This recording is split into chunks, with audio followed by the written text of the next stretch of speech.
Hello, everyone, and welcome back to Sharp Cuts. I'm Garrett May, along with Josh Nickel. As always, welcome to the show. With us today, we've got Logan Mend. Welcome to the show, Logan. First time on the show. We've had a few great folks with us, but hopefully we're here to hear some interesting stuff from you. Let's get right into it, Josh, because we got some stuff we want to talk about today. The Olympics is going on, obviously. Been following along. You see Team Canada is in it for the men's volleyball. Beach volleyball, our women are into it. But Canada's starting off the tournament with two tough losses, and it started off some thought processes for us, Josh. A little bit of controversy, a little bit of discussion. What are we getting into? Well, I think it's exciting that our sport is at a level where I think the community can be this critical because everybody's so invested. Like, that's maybe the good thing where... Wait, are like people Hockey being Canada critical? I'm invested, Josh. Let's go about it. Let's get into it. So, I mean, Hockey Canada loses, everybody and their mother has an opinion about it. Where volleyball, it's kind of like, we don't really know what's happening. Where this one, if you go to Volleyball Canada's Facebook page, Garrett, it is blowing up right now. I wish we could get this much comments on our stuff. So basically the debate, Garrett, that I'm really invested in, and we got the two guys on the show to do it, like you and Logan can go at it here because you guys are recent athletes and understand the struggle. But basically people are reflecting on our talent ID system, our structure of play, our whole entire system, Garrett, because we lost to Japan, and we looked it up before the show. Is their right side, they list him as 6'1", which probably means he's 6. And he went off for like 23 points. The other Japanese guy who had a great game, I think he had 22 points. They list him as 6'3". And people are questioning, saying, why do we have all these Gronks on Team Canada? Why did club coaches only take big kids? Universities and colleges take big kids? Like, why is size such a big part of our talent ID in our process where we lost to some mighty mites who can just ball out, right? Yeah, I mean, hey, I love the discussion. I'm a little bit hesitant to kind of wade in there. I'm not quite ready to give my opinion yet. But yeah, that Nishida guy dominated. And viewers of Yes Guy Gaming, if you're a fan, you've seen we've been talking a lot about the Japanese system in my Haikyuu reaction videos, where it talks a lot about the Japanese culture around volleyball. So not going to say I have a ton of insight here, but there's some little insight just to the culture around it. But also that, yeah, height's just not a big thing there. And they don't give a what about that. They're just trying to get the job done. Logan, I'm going to grill you right away, buddy. I'll get into it. Why did Team Canada lose that game? I think Team Canada lost that game because our fundamentals weren't quite as crisp. I think their offense is just tighter. I mean, think they know I would like to disagree with you. I can't. The Japan was tight in that match. They were very tight. They just coming in hot for this. They know how to run a crisp and fast offense. That's their game. I mean, their right side has an 80-inch vertical. I think that really helps. He puts the ball away. He's got a cannon of an arm. I don't know. As someone who's played against a Japanese club, I can definitely attest to the ridiculous ball control that they have and the type of offenses that they run. It's definitely different from the norm. It's fast. It's funky. They run random tandems. The libero comes in for a fake hit, and you're like, what is happening? Like, I played at York. We played against Budo. Crazy stuff happened. Their ball control is insane, and that's just a club. So you can imagine what it's like at the international level for their top guys that are just absolute, just cannons of guys that just fly all over the place. So, and they're fast and athletic. I think, though, when you think at volleyball, and I mean, those of us who think at high level, you think ball control and fundamentals really carry even at the highest levels. Maybe it doesn't look like that, but your passing and your serving are really what carries you through and what makes champions. So for sure, but I think, and I want to circle back to Josh, your point. You called Team Canada full of a bunch of Gronks?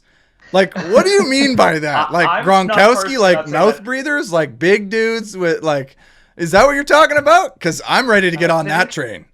I think people are questioning our talent ID model. And Logan, you've represented Canada on the beach. You've been deep into tryouts on the indoor. I know you didn't get the nod, but you were like right in there with like some of the top setters in the country, right? And then you went and played pro. Where I think, Garrett, some people look at Gord and Mar and they see Shawan and they think like, oh, you guys just care about size and you try to teach them volleyball. Versus there's this story that a lot of club coaches like to say, where usually in club, like the 6'2", 6-foot guy is usually the best ball control guy, the best athlete on the team, but you don't really see them a lot at the U Sport level, and you certainly don't see them at the international level, at least in the Canadian system right now. But I would argue, Garrett, yes, Japan balled out and they're awesome, but I think that's culturally what they need to do, where in Canada, that's not the model we're trying to be. We're not trying to beat Japan for a medal because they're not medaling at the Olympics. We're trying to beat Brazil, the USA, Russia, like these types of teams, and if you look at them, they're ginormous. Like Matt Anderson is a big dude who can ball, right? So I think that's the copycat model that maybe we're looking at is more the international footprint versus Japan. Just culturally, they know what they have, and they have to have ball control. They have to be athletic. They have to do these things, but maybe they don't have access to a Stephen Marr like we do. Right, but that's the dumb piece, Josh. That's the exact piece. Is if they don't have access to that,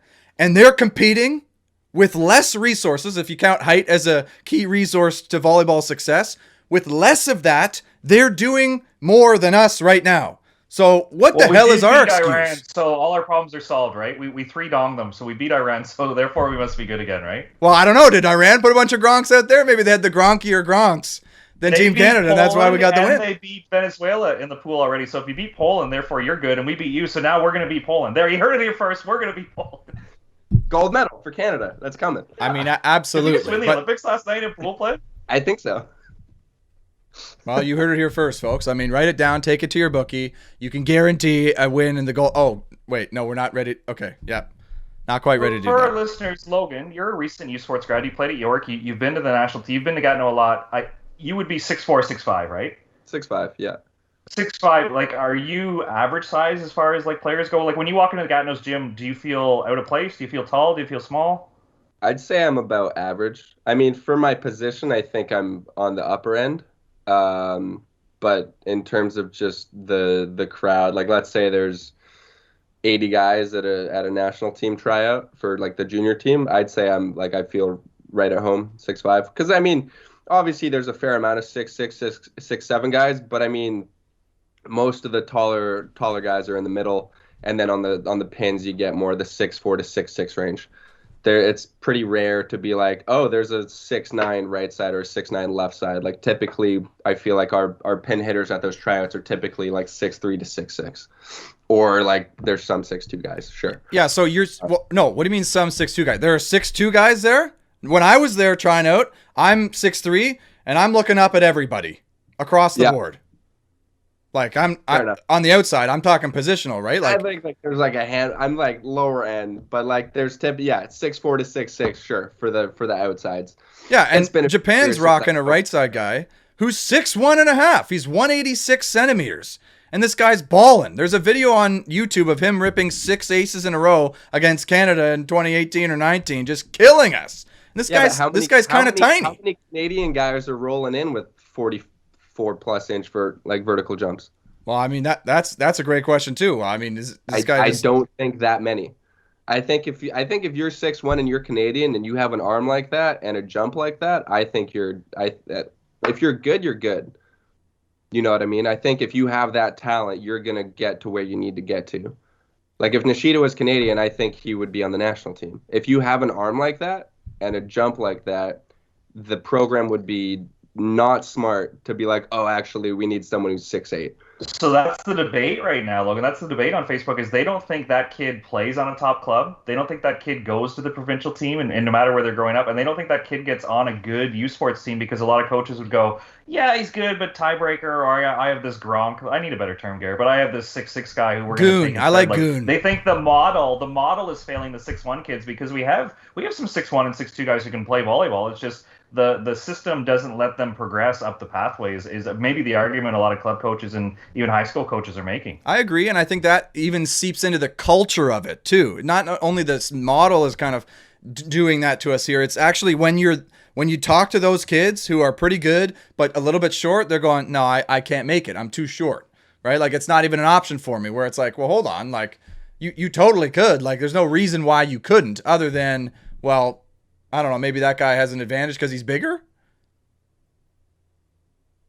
I think bigger is such the eye test, right? Like, to Logan's point, we're talking about jumps. So, like, with our national team, there's physical testing, including the karting thing. But really, we're looking at, like, can you play above the height of the net? Like, you can be tall and not jump. Like, so your reach, your block touch, your spike touch, it wouldn't be that good. We're not just, like, looking for, like, 6'8" guys and teaching them volleyball. Like, how much can you play above the net? And you're mentioning his vertical, Logan. Like, obviously, he's above the height of the net. He can hit angles. He can hit with pace. Like, he probably has vision. So he can play volleyball. But I think some people are arguing that, like, if he walks into a York University tryout, is he going to get spotted?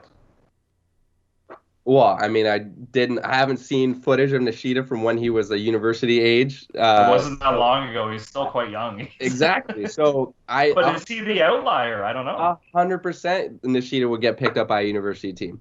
That kind of talent doesn't. It's not like there's like hundreds of these kids who are 6'1" that are playing volleyball in Canada that are that physically gifted that we're just like, oh yeah, you're a phenom, but sorry, you don't meet that height requirement. Like, No, yeah, we do that. We literally do that. We have a program that does that. But you think that there's that many 6'1" kids out there that are freaks in Canada that are getting shut down, that are being like, oh, you can be a libero and that's it.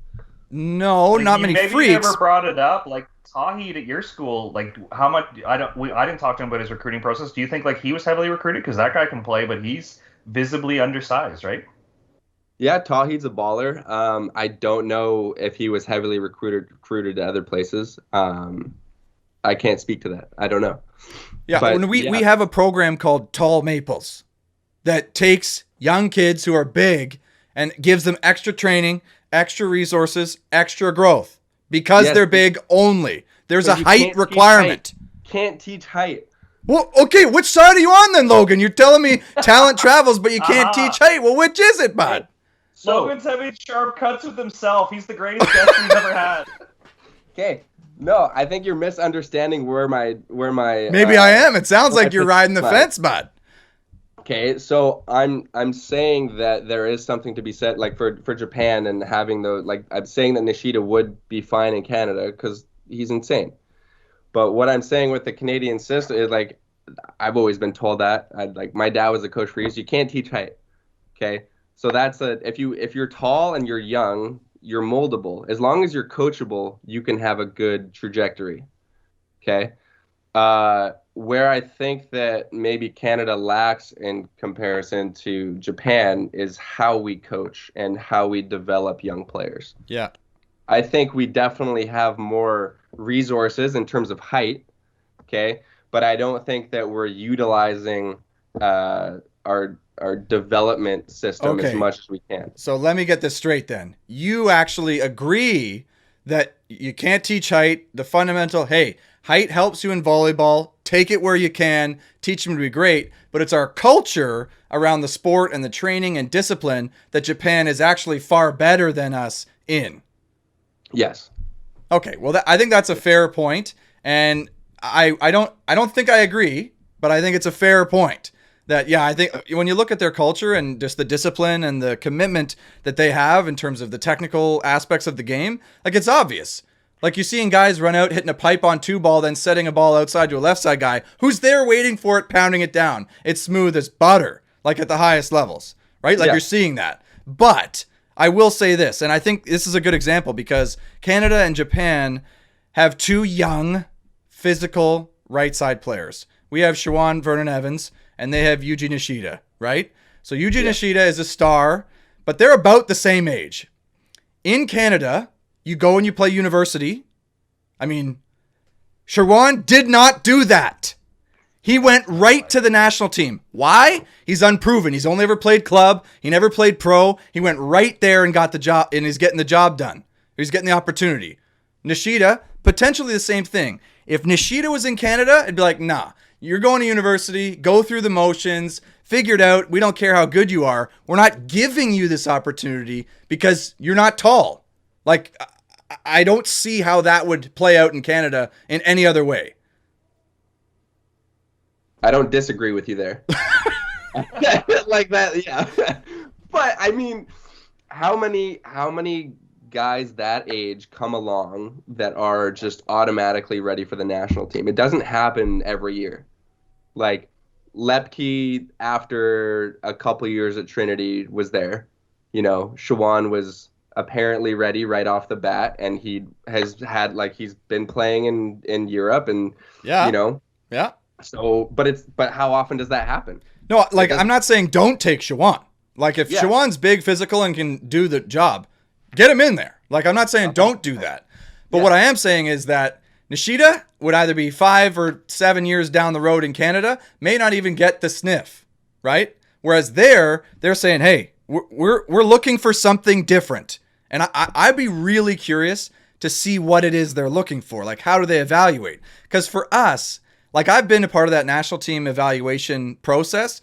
They're statting everything I'm doing. Like they submit a report at the end of the nationals in my last year where all the Canadian university athletes are there, and like my hitting percentage is like, you know, in the top 20 of guys, but maybe 15 to 20. My passing rate was like a 2.2, which was well below some of the top 15 passers in the tournament. Yet we were in the final. We did a 2-man pass. I got set 50 balls a match. So like, how are we? We're obviously looking for something different. I mean, how it works out, I mean, hey, Canada's not doing that bad. Let's not blow the roof off this thing. But they seem to have an advantage in finding things that can give them that, where we may be missing that. Yeah. Josh, you got anything to say, or are you just riding the fence too? No, absolutely. Like, I think there's a saying that goes with that, Garrett. Like, I think you start to see what you're looking for, right? So I think the talent ID process maybe values certain things where a Garrett May, a 6'3" guy who wins and scores and gets 50 matches or 50 balls a match, maybe he doesn't show as well as like who was in your cycle. Like Riley Barnes, I'm sure looked good to the national team, right? Like I'm trying to think who else in your cycle would have played. No, I for mean, BC he right won. After, like, they won. They beat us. So like that's, I mean, he's maybe a bad example, but Nick Del Bianco, who's a great guy, love him. He was my partner, great athlete, and he and I were probably as good as each other, if not, you know, jockeying. But he looked way better on the stats, even though we beat them in the first round. Right? So, like, you know, exactly. What are you finding out of the Logan, data? You would never say this. Logan, you would never say this, so I'll say it for you. Byron Kakaradics is a very good volleyball player, but I'm starting to question his ability to set the ball. He can serve really well. He's a great blocker, but can he set the ball consistently? Byron, he won a national championship with UBC, good setter, but he goes to this tryout and he looks ginormous. He looks the part. I'm sure he's a nice guy. But I'm hearing, and I won't reveal my sources because then they won't be my sources anymore. Can he set the same ball 3 times in a row? I'm hearing no. Who the hell is this guy? Is this a national team guy? You don't know He's Byron? in the program. Byron's been in the program since I was trying to get in the program. Like, we were the same year.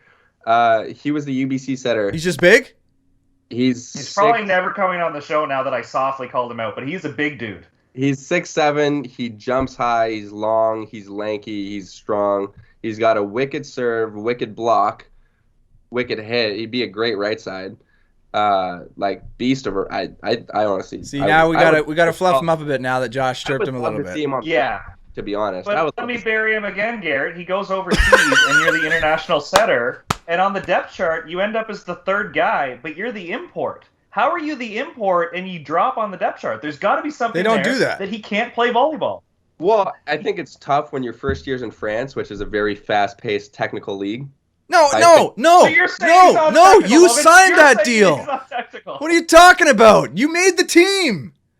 Tough in France. Go to another league. Like, what? No.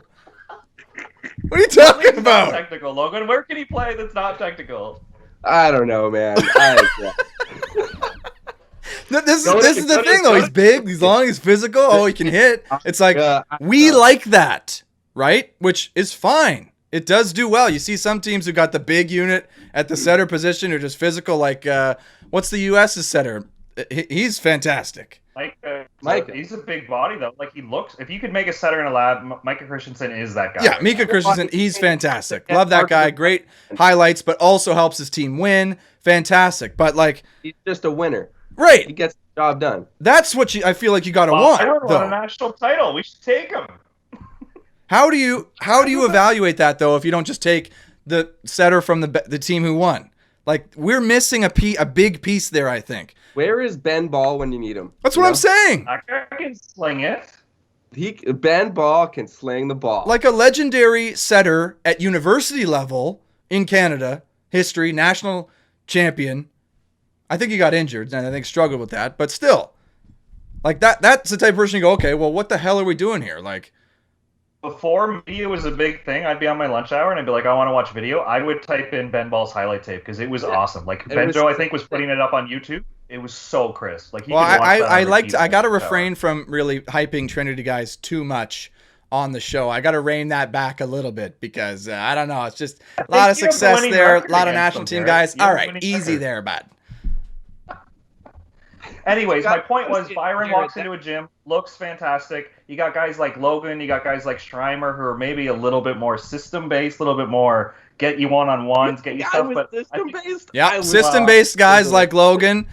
Coach tells him exactly what to do, stays within the team system. Yeah, never wavers. Total robot out there. That's you, right? Like, that's the epitome of my game. Most technical setter out there, ball on a string, never, like, always in the same spot. Absolutely. I didn't ever hit on two or try and make flashy sets. That wasn't my game. It looked like you were trying to be like Walsh, where you'd be running towards your own bench in 1 and then back set it to 4 and keep the guy in system somehow. Hey, it happened here and there. Hey, I did that 10 out of 10 times from the back line in 6. What are you talking about? Of course he's doing that. What are you saying, Josh? I was trying to get on, volley pictures, Yeah, you got to just make that play, even if you make it 1 out of 5 times. The clip the one you do, now your highlight reel, you get a spot on the national team. Yeah, exactly. That's how that works. Well, at least a contract somewhere, probably in Asia. Or Israel. See, that's the thing that is so kind of frustrating for me, and was when I was, I guess, in the system. I don't know, like, the national team never seemed that interested in me as an indoor player. Maybe because they assumed I was a beach guy, which I kind of was. So, I mean, that was fair, but there never was this like, oh, yeah, Garrett could be a national team guy one day. It was always, well, I don't know, whatever, right? So, but we won a lot. We were highly competitive. I think, a lot of guys of my size who were winners just kind of have been, not saying overlooked, because the winners rise to the top for sure, but earlier on, like picked for teams early on. Like if I was 6'7", for example, when I was 15, I would have got put on the older Team Ontario. Like they would have just picked me and done that, right? But I wasn't. So I was on the B junior, like lesser, lower team. And so, does that influence my growth? I would say yes. So this is interesting because I think we're going to disagree on this one where, and in BC, Logan, you and I, we talked about the show, and I'll give a shout out to Seymour. Sometimes he encourages his athletes, you can go to a better club, but why wouldn't you stay with your club and be a starter, get the clutch points, get the reps? Where Garrett, I think you kind of grew up in a system where, no, we're going to play up, we're going to play older. Like Garrett, I think you won an OVA men's elite event when you were like 17, and that was not happening at that time, right? So I think, Garrett, you were pushing to play up, where Logan, it's kind of like, you can sometimes stay with your group and have a good experience, and just because you're good at 15 doesn't mean you need to play 18U. Like, Logan, am I misspeaking? We kind of discussed this briefly. I feel like you might be misspeaking, Josh. I think it's a really good, when you are the top of your age group, I think it's beneficial to play at an older age. I mean, I skipped grade 2, so I was always playing up an age. Like when I was yeah, super smart guy. When I was in high school, like I was always playing up, and especially like going to tryouts. Like when I played for BC for the Thompson Rivers Zone, or Thompson Rivers Okanagan Zone for BC Summer Games. Like I was 15 playing in like the 17U beach, whatever. It came fourth, sure. But it's like because I was playing up 2 age groups. Okay. I think that's more beneficial than playing for the 15U indoor team for BC Summer Games, rather than like waiting that, because I would have been first year university. Yeah, but hold the phone. BC Summer Games. But but BC Summer Games, that's a picked team. It's chosen. You have to try out. Right, that's what I'm saying. Somebody picks you. It's not, hey, you have a choice here. You get picked. So you played up because you were tall. I was like 6'2", 6'3", or no, and when I was 15. Yes! Tall 15-year-old. Yes, and a setter? 15, come on, dude. When I was 15, how old? Grade 10? I was like 6'1". Acknowledge his own bias here, Garrett. You can't see it. Yeah, like, that's what I'm saying, is like, if you were 5'10", 5'9", and a great setter. My vertical at the time, in grade 9, I had a 16-inch vertical. I was not super athletic. So even if a ball was by your feet, nobody was yelling ball. Like you were. Then why did you get picked to play up? Buddy, because I was a beach monster. Oh, they knew you. So I think we all agree, if you're good enough, you're old enough. Like I think we all agree that that system works. So where I was trying to go with that is like I stopped playing high school tournaments in grade 11. Like I won every tournament until provincials, and then lost to Liam Burker and Irvin Brar, and we were playing up in the 18U division. I was 16, whatever. The grade 12 year, that's when I started playing Clivers and VBC events. With I played with Brian Hebert, shout out to Hebes, in my first ever claver when I was like I had just turned 17 and like in May, and then drove down and played in this tournament and came third. And because high school was not competition anymore for beach, and I wanted to get to that next level. And I think that's more common now. You start to see all these 17. There's some like Pierce de Grief. Pierce is going to be a beast. He is, like, in my opinion, the best 16-year-old in the country. He's an animal.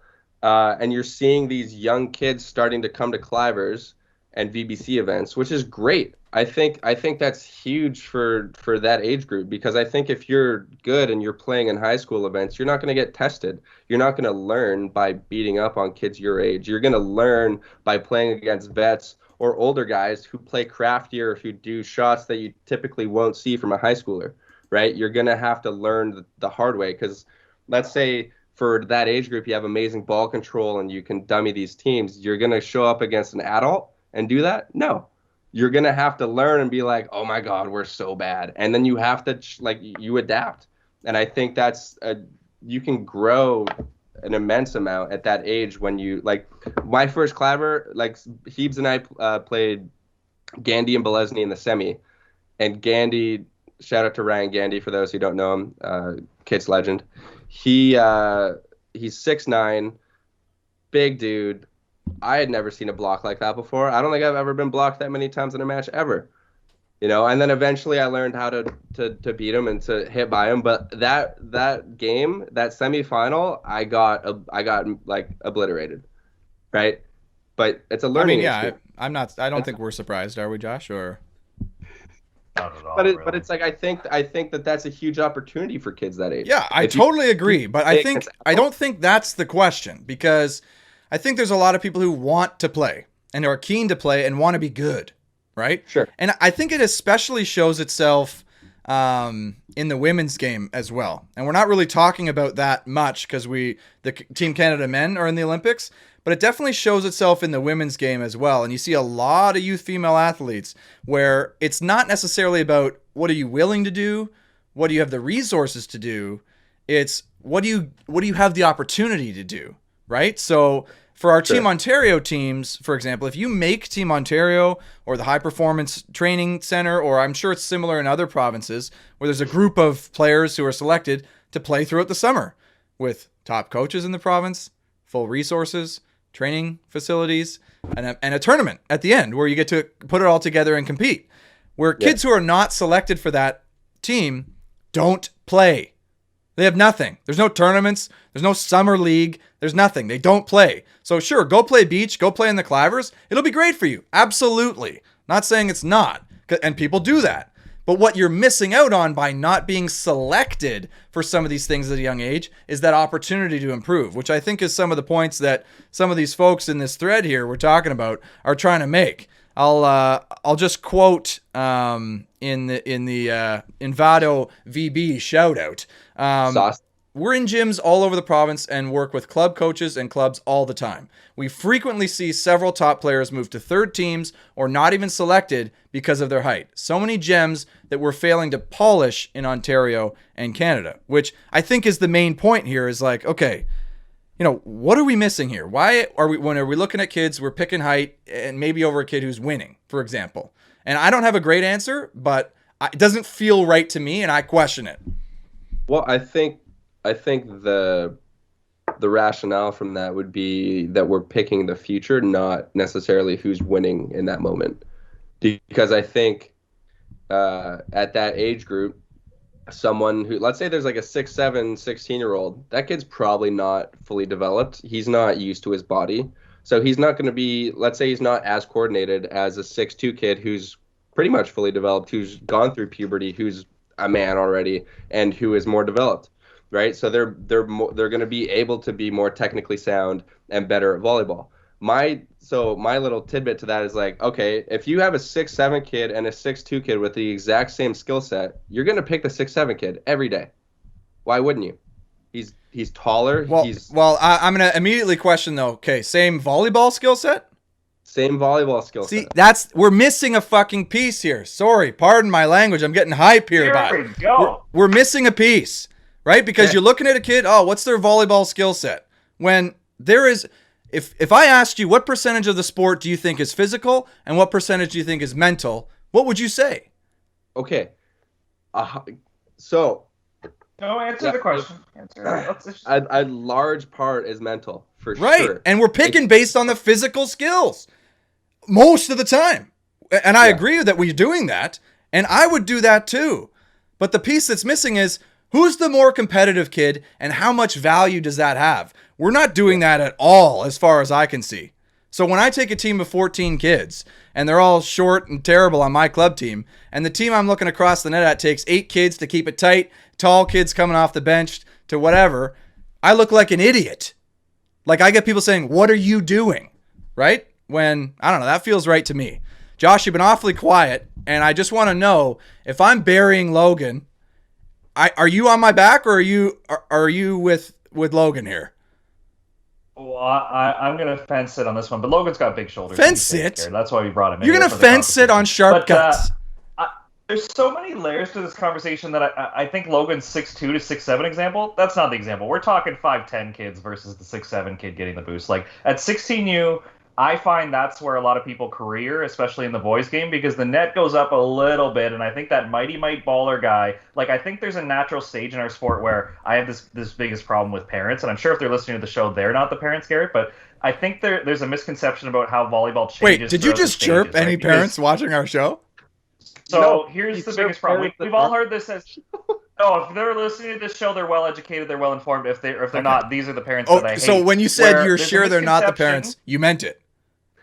Exactly. Okay, yeah, exactly. All right. No, sorry, I think there's a misconception how points are earned in our sport, where when you play 14U, it's probably a good tactic not to make errors, to keep the ball in play, to not be aggressive, because, you know, those are the kids where you can say, oh, we're missing too many serves. But Logan, when you're playing U sports, how many times does your coach say, oh, we're missing too many serves? Because points are earned differently, where if we're going to serve a muffin and they're going to pass in system, we might as well have just rolled the ball underneath the net, because if we're not going to, like, make service pressure, we're going to lose that point anyways. Where I've had 18U parents talk to me about, like, oh, you know, it's a game of errors. No, it is not. It is a game that awards athleticism and aggression, and it's not like, oh, we made too many errors, Logan. Oh, we hit more balls than bounds. Yeah, we also earned more kills than they did. So just keeping the ball in, hitting continues. That's not the game at a certain stage. And I also think this winners conversation, at 16U, the net goes up, the game gets more physical, guys have careered. So I think there is a natural stage where our sport gets a little bit more physical, and that might match up with puberty, at least on the guy's side, about the lanky kid maybe figures it out. Logan, I keep talking. You're going to try to jump in here any second. But I think there's a lot of layers about people have this misconception about talent ID. I agree with you, Garrett. I think competitiveness, and I think that other stuff. But I think just because, and you hear it all the time from parents too, oh, they won 50 new provincials, they won 16 provincials. Nobody cares. Nobody cares. What did you do at 17U and 18U? Yeah. Okay. I got a couple points that I want to jump on. What at a certain level, sure. At the U Sports level, errors are 100%. Like, keep the ball in play. Jesus Christ. I played at York. One of the matches. We missed 25 serves. How the fuck? Sorry. Are you gonna win a game when you're missing 25 serves? And what was your point scoring? Like, the Dutchies on the beach miss 30% of their serves, and they still win games, and everyone goes, oh, they missed a lot of serves. Yeah, their point scoring's 45%. Yeah, it doesn't matter. When you're missing, and when you're giving away an entire set in a match, it's pretty damn hard to win. When you're not, UBC led the league in errors when they won a national championship. All right, you two, listen up. You're arguing about serves. Ratio means nothing. Yeah, you're arguing about serves. 30% of the serves in a game. We're talking about height. You're arguing about serves. You could be short and miss it. You could be big and miss it. We're not talking about that. Get your serve in, get an ace. Do it well, you win. We're talking about height here. And Josh, I think a point we're kind of missing is there's a certain threshold of physicality you need to play volleyball. You need to be able to get up over the net and pound it down. And, like, you need to be able to do that, right? So your 16U, 17U point, there's kids who get to the point where when the net goes up, they struggle to do that. So that is a big part of the game. It's like, if you can't, you have to hit it hard down. You just have to. It's volleyball. Like, that's the way our game is. If you can't do that, you know, you're maybe not going to get selected. But among the kids who can do that and continue, I disagree about the winner piece. Like, can you spike it down? Well, like, what if they both can? What if a short kid and a big kid can? What if they're competitive? What if they like? There's so many factors here, right? And like, yeah. So what to? I'm not super like ride or die with my point. I'm gonna hop on to Garrett's side just to make a little point. Yes, right? yes, yes. I was sitting on the fence. Hey. Now I'm on the one side. Yeah, absolutely, absolutely. We set it up this way. I am not saying that Garrett's right. What I'm saying in his example, hold on, that I'm wrong. What is that an example that I will bring? So when Tom Sora, shout out to Tom, he's been on the show. and Check out the episode. Yeah, we're in China. Okay, we were watching finals. It was Russia against Brazil. Okay, Russia was 2-6-6 guys split blocking. Okay, Brazil was like 2-6-1, 6-2 guys split blocking. Okay. Russia was up, I think, 16-9 in the first set. And then Brazil just started making a comeback. Eventually, Russia was up 20-16. And Brazil ended up winning the set 22-20. Okay, they went after this one Russian kid, just crumbled him. Like, you could see he just broke. And then they mucked him in the second set and won the final. Okay, I will say just... It doesn't matter at a certain level, okay? At a certain level, height doesn't matter. It's how, like, because people can put the ball away. Like, Bruno is not massive, okay?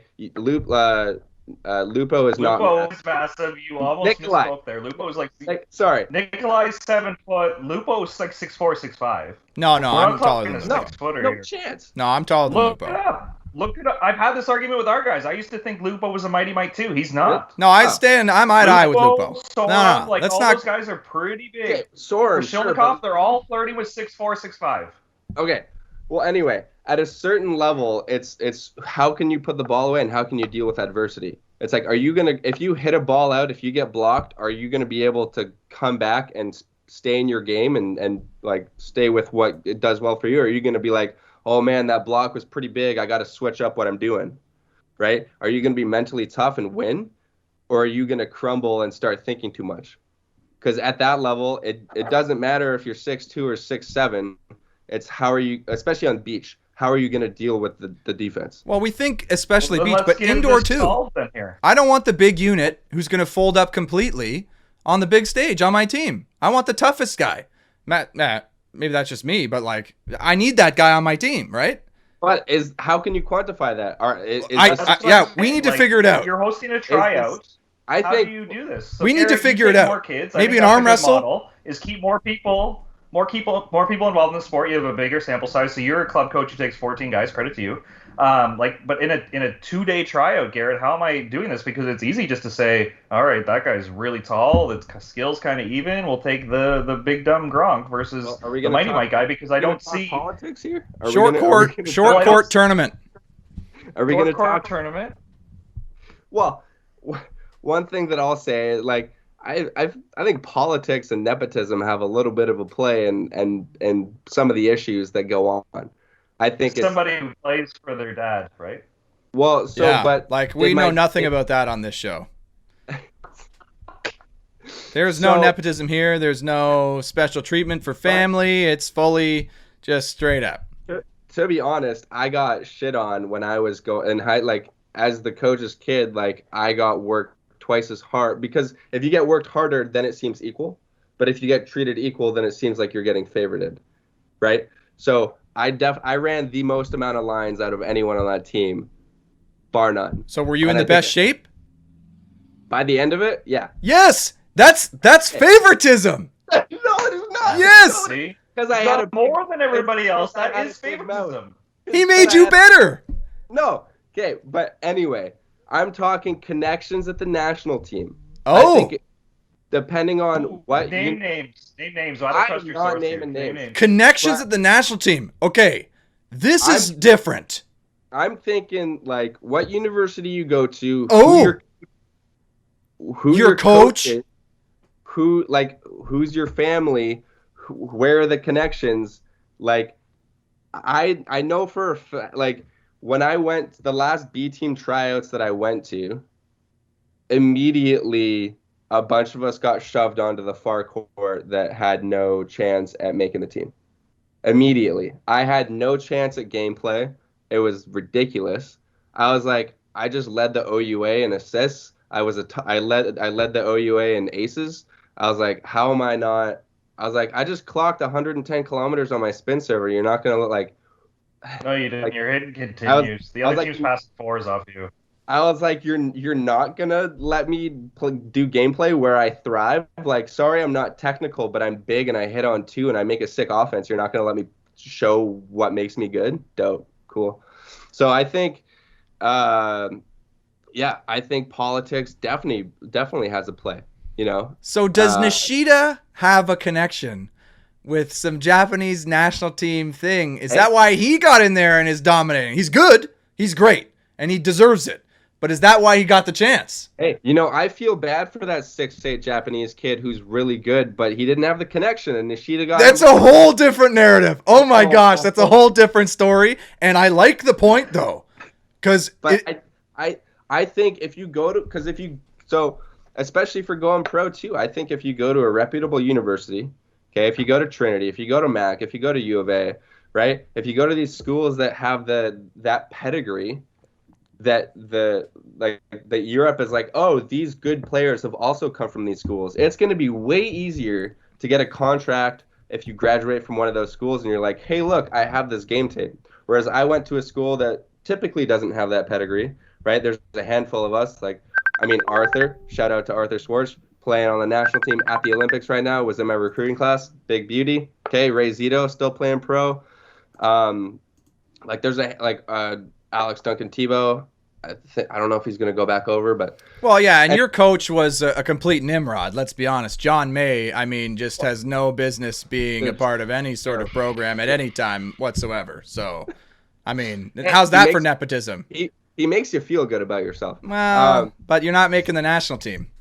No. So, but that's the thing. It's like if let's say I had my game tape from one of those universities, I probably would have had a better contract in my first year playing. Maybe I would have been in. So, France. but Josh, I mean, the point is being made, and it makes you think. Does that not mean then that at the national team, at the university national team level, the decisions are being made by a few people for who they take on their team, then who then gets to go to the next level potentially, or who gets the edge? You got to assume that it might be the same case at the provincial level for these other teams where people get the chances. Like, I never thought about that, but you could have somebody, a small percentage of people who are making the decisions and perpetuating this picking the big kid over everybody else type mentality. Maybe it's not en masse. Maybe it's just a few people.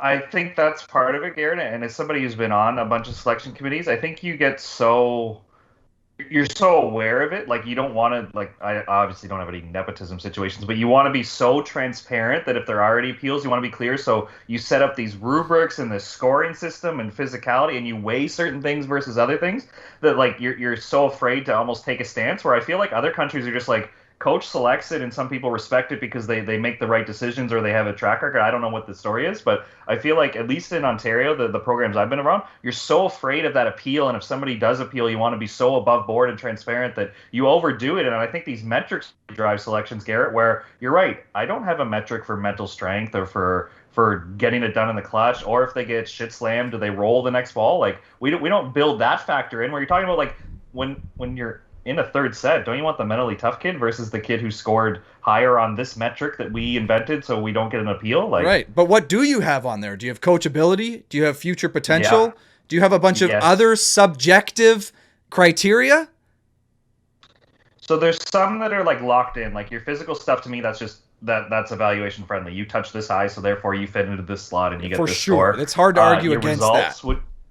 Yeah, your results would be locked in because, again, that fits into a metrics that if, you finish 5th at a 4-star and I've only been to the Quebec Grand Prix, well, then those would be weighed separately, right? So there's stuff like that. But then, yeah, international potential, coachability, planning and professionalism. I think there's few things that, are very important. Don't get me wrong, are very important. But how do I measure Logan as a professional versus Lupo versus Taylor Crabb, where Taylor Crabb's like a whiskey spokesperson, but gosh darn it, can he not side out? Right, and I just looked it up. Lupo's 6'3", by the way. But I told you, eye to eye with Lupo. I told you. Yes! But anyways, I think there's a lot of characters in our sport where the funniest story I've ever heard about talent ID was Leonard Kropp was telling me a story about Germany, and there was a defender there that nobody wanted. Like none of the centers, none of the coaches, they're just like, we don't want this kid, they don't want this kid. Was it And Leonard Julius ran Brink? 6 day in a row. I think it might have been him.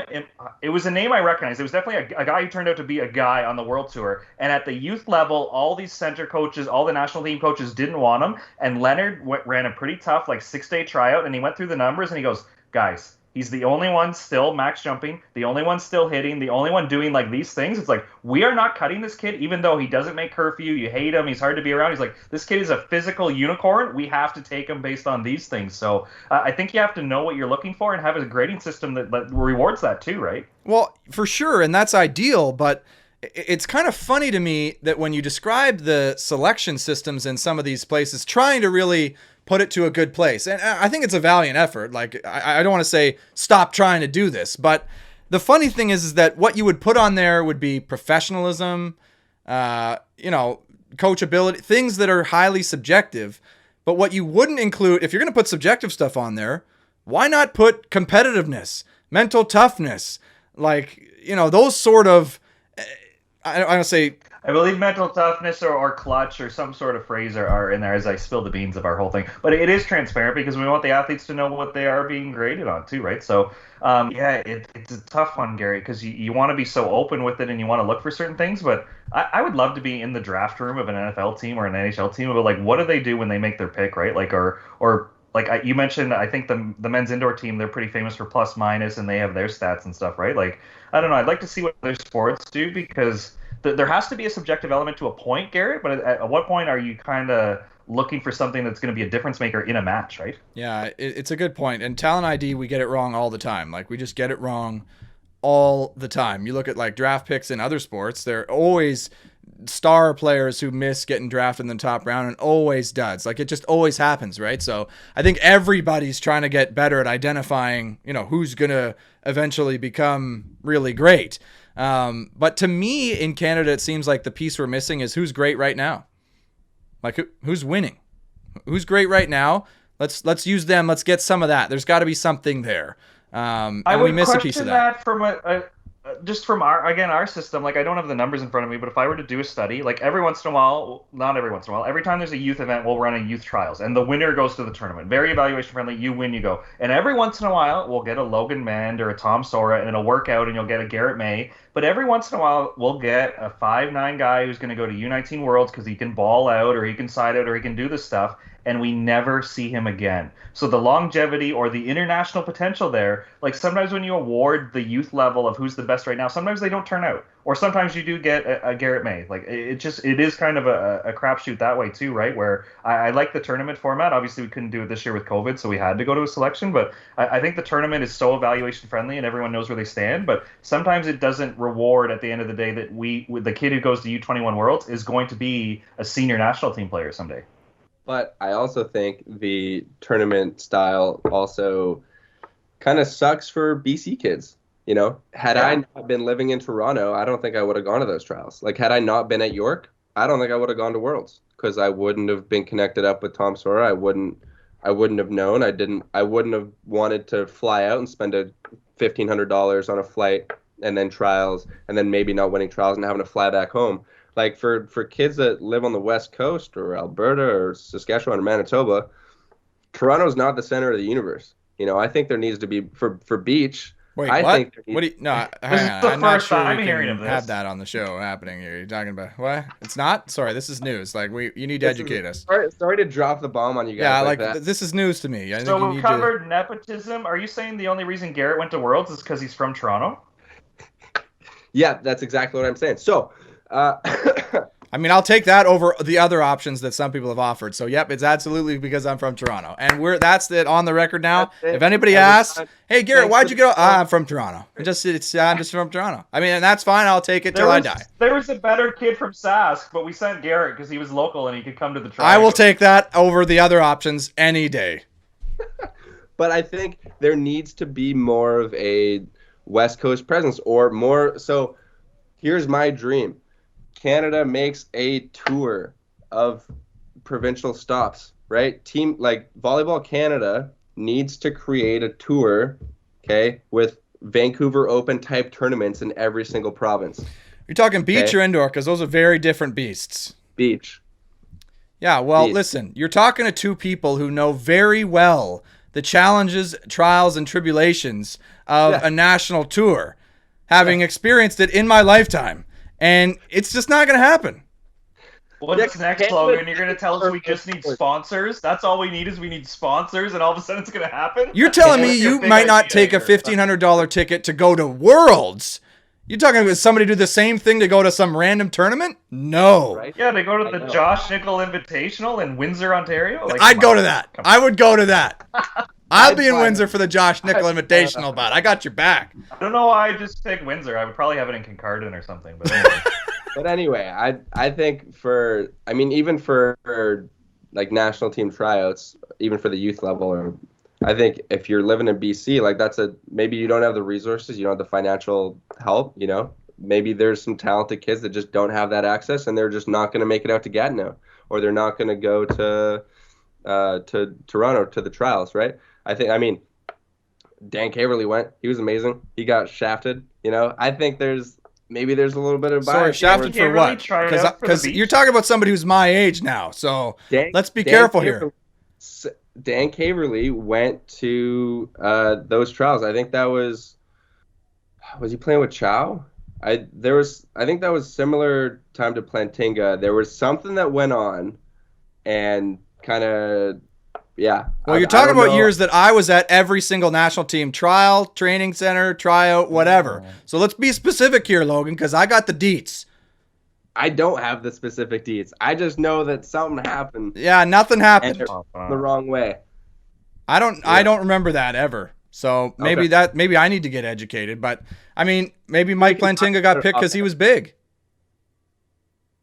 Okay, Caverly is the man. When I went to my first and only Cliver, Logan, I was convinced after leaving there, because I was there with you and Tom, and that was part of our Canada Games prep. I was convinced Alex Russell and Dan Caverly were the two best guys in the country not on the national team right now. And thank goodness we got Alex Russell. But yes, I agree that it's tough because high performance is not meant to be inclusive. So I don't want to use the word inclusive, but I think there needs to be a model that the provinces feel like they are valued and cared about, whether it's me as a national team guy going to different provinces and maybe running a camp or watching a tournament or just being more available, because the geography in Canada is hard. And I'm sure other sports face this, that when you have one center and you pick that other provinces are going to feel slighted. But I think, yes, it makes more sense for me to maybe fly to BC than expect 8 BC kids, to fly to Toronto, right? So there is a cost there. So I think hopefully we can find a solution for that. But at the end of the day, we are kind of a centralized program. So maybe we need to ID younger and go to them. And then maybe once you've invested in them, they'd be willing to come to Toronto to a tryout, right?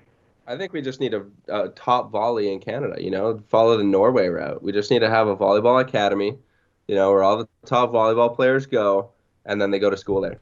And we'll have it in Winnipeg. Yes, the center of Canada. Hey, you don't want to come to Toronto? Let's go to Winnipeg, Logan. Let's put your money where your mouth is. Let's go to Winnipeg. Hey, Winnipeg is great. We had Canada Games there. It's honestly not that the bugs were not bad. I anticipated the worst, and it was actually quite nice.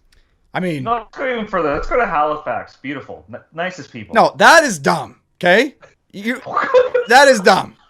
We're not going to Halifax. We're not going to go to the complete coast and make everybody go as far as frickin' possible.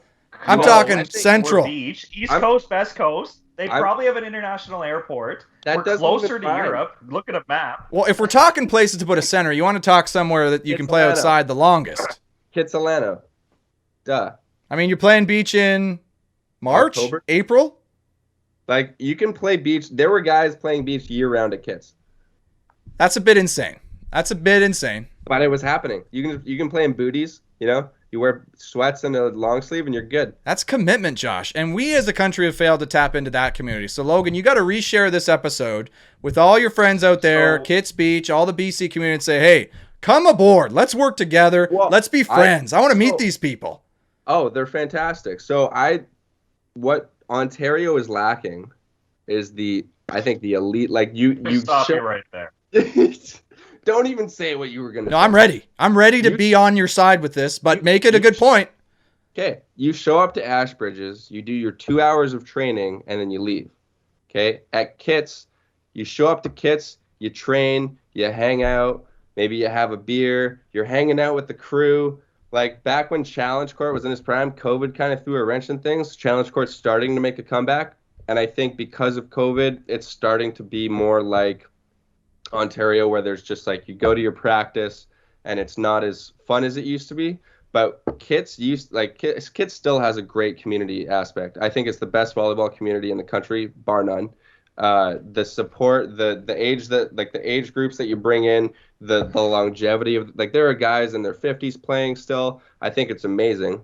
What I think Ontario lacks is just the community aspect. I think you go down on Challenge Court back in the day, Johnny Wiscar could be there, and then he'd pick up Kyle Persacco. Right? Any level of player at Kits can play with any level of player at Kits on Challenge Court, right? It's very welcoming. Okay, you could be an out-of-towner. You come up and you write your name on the list, and then you get paired up with somebody, and you play a game on Challenge Court. And if you lose, tough, you're off. But you're included, and I think that's amazing for the beach volleyball community. Is just you go down any day of the week. Challenge Court's running. I want to play beach volleyball. Sweet, write your name on the list.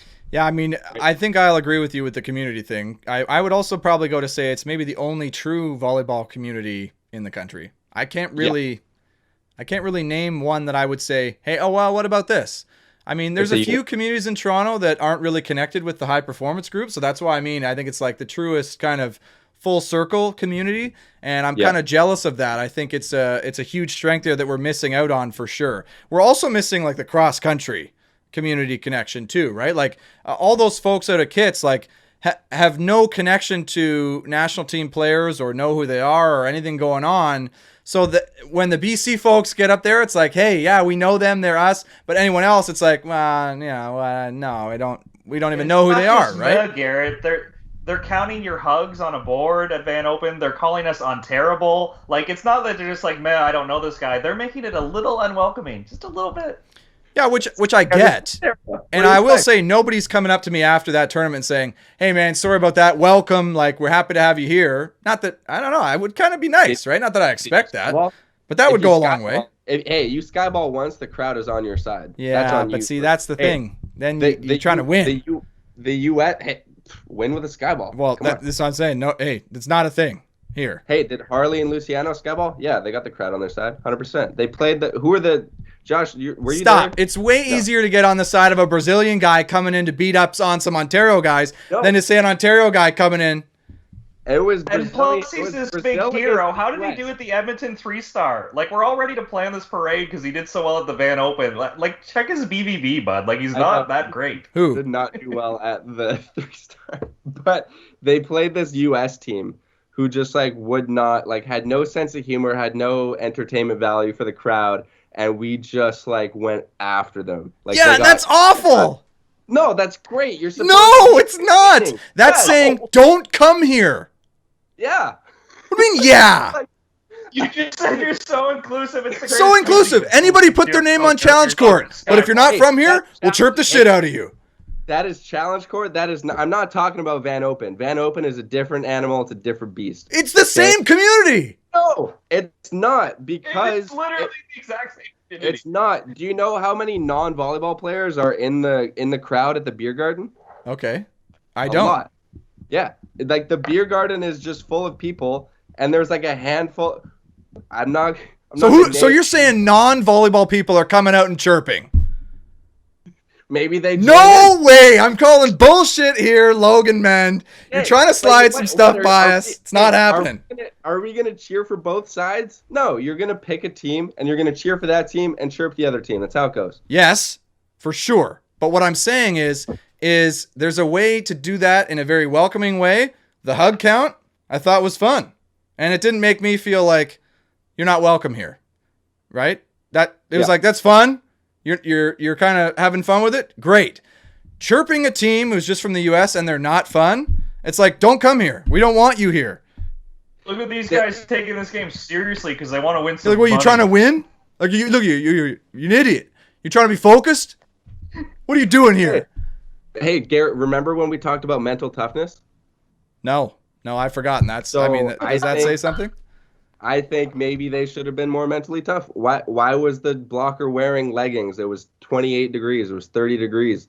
We were just tell him that he was wearing pants. Maybe we went a little He too hard knew. at them. No, he Sure. knew though. Sure. But he absolutely knew that he was wearing pants. He put them Yeah. on. And we let him know. So, All right. So I see Maybe it was the it's a tequila little bit of a steeping. great community, but only if you're in it. If you're not in it, it's not so great. I don't think it sounds like a frat. I don't think it's about where you're from. I think it's how you are on the court. I get cheered for? No. Gabe and I have no fans. That's not not how it goes. Let's be honest. You're playing with Gabe Berlaku. Like, come on. You wouldn't have any fans across the country. Like, let's. Well, come on the show and defend yourself. But. I didn't have fans when I was playing with Mav either. But what are you gonna do? It's just how it goes. Well. They got to cheer for the underdogs. You know what I'm saying? See, now that Mav is retired, very lovable. Mav is a player. He had his moments. Watch me. I'm coming out to BC one of these days. I'm going to bring Mav and we're going to come dominate you guys and then chirp everybody. Do it. No, I don't chirp. Only on sharp cuts. See, but now I'm not fun to watch. Damn it. We got to have we got to have dull cuts where we're just super nice the whole time. Yeah, we usually call that pillow fight, but I think dull cuts is an even better name, actually. Yeah. And we should have some dull cuts, actually. Josh, we should just do like one episode where we have a bunch of people from across the country and tell them how great they are. We just all agree on everything. Yeah, we get like one person from each province who we know. Hey, come on the show. Let's talk about how great Saskatchewan is. We love Saskatchewan and Saskatchewan volleyball. Well done. Great idea, Logan. Thanks for bringing that to the show. Well, I'm going to end the show because we're having fun. We could go all night, but our viewers have long left. I mean, I'm sorry to say, you guys, they're not listening anymore. Like Tom Sora is the only one left at 1 hour and 6 minutes. He heard his name earlier, and he thought he might stay around to listen to see if he heard his name again. But he did. You mentioned him again. So thanks, Tom, for watching. Friendly tip, just put it on faster speed. Put it on 1.5 or 2 times speed, and you can get through all of our content, Gary, because we're just pumping out an episode every week. So if you're new to the show and you want to catch up, put it on 2 times speed and get on it. That's a great tip. I never do that. I should start doing that. That's smart. You won't go back once you do, because you're just absorbing so much more content. Like, Josh, did you skip a grade? You're pretty smart. No, I like how you brought that up twice now. Hey, aren't your parents teachers? Is there some nepotism involved in that? All right. We're going to tear each other apart if we don't close this thing down. Thanks, Logan, for being here with us. We appreciate your thoughts and perspective, and I look forward to getting to know that BC community a lot better, and hopefully you got to, make the connection. Let's go. But thank you, viewers, for joining us. Else, they're tall, Garrett. Are they? I mean, we don't know. Maybe they're picking based on skill. Who Who knows? Point of this episode? You guys, I'm trying to end the damn episode, and we got more to say. All right, Josh, you end the episode then. Well, new episodes every Monday. Thanks for listening. We do really appreciate it. That's the only reason we do the show, Garrett. I mean, we like to talk every week, but we put it on the internet for you, the listeners. So thanks for checking this out. If you want to check out our old stuff, you can watch us on YouTube, or the podcast version is on anywhere you get your podcasts. Like usually Apple and Spotify are most popular, but wherever you get your podcast, you can get this. Hey, don't forget to like and subscribe. Smash that like button down below. Hit the bell.